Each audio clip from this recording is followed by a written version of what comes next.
Le ticket doré entre ses doigts semblait encore chaud, comme s'il venait juste de quitter la machine. Un voyage tout compris, une parenthèse de luxe qu'il s'était offerte. À la maison, le silence régnait déjà. Sa femme n'avait souri qu'en pinçant les lèvres, ses enfants avaient hoché la tête sans quitter leurs écrans. Personne n'avait proposé de l'accompagner. Il était parti seul, valise en main, avec la sensation diffuse d'abandonner un lieu qui ne lui appartenait plus vraiment. Le soleil des tropiques avait beau brûler, il n'avait pas suffi à dissiper ce froid intérieur. À son retour, la clé a tourné dans la serrure avec une résistance inhabituelle. La porte s'est ouverte sur un vide parfait.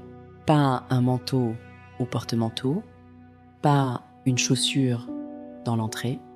Le papier peint était intact, mais les cadres au mur avaient laissé des rectangles pâles comme des cicatrices.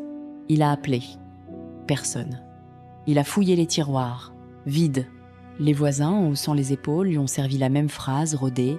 Ils sont partis. Un déménagement surprise.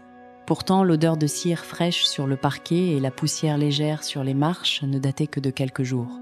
C'est en ouvrant le garage qu'il a compris que le sol se dérobait. Sous une vieille bâche, posé bien en évidence sur l'établi, un autre ticket de loterie, exactement le même.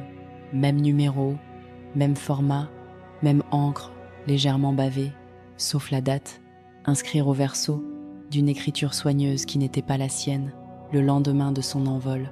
Il a senti sa gorge se nouer. Ce n'était pas un oubli, c'était un échange. Il a couru. Vers la banque, vers la mairie, vers les registres, chaque trace de son existence avait été réécrite.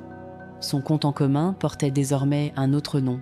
Sa signature sur les bulletins scolaires était devenue celle d'un inconnu. Pourtant, quand il s'est figé devant l'école, il les a vus. Sa femme, ses enfants, marchant main dans la main avec un homme qui portait son manteau, qui tenait son rôle, qui répondait à son nom. L'homme s'est tourné vers lui, un sourire poli aux lèvres, avant de traverser la rue. Personne n'a bronché, personne n'a crié à l'imposture.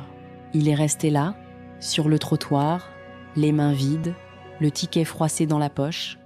Le monde n'avait pas volé sa vie, il l'avait simplement remplacée. Et pendant que la ville poursuivait son rythme indifférent, il a compris que la chance n'était qu'un contrat à double tranchant. Il avait gagné un voyage, quelqu'un d'autre avait gagné sa place. Et rien, désormais, ne pourrait annuler le tirage. Merci d'avoir partagé ce cauchemar. Abonnez-vous pour ne pas manquer le prochain secret.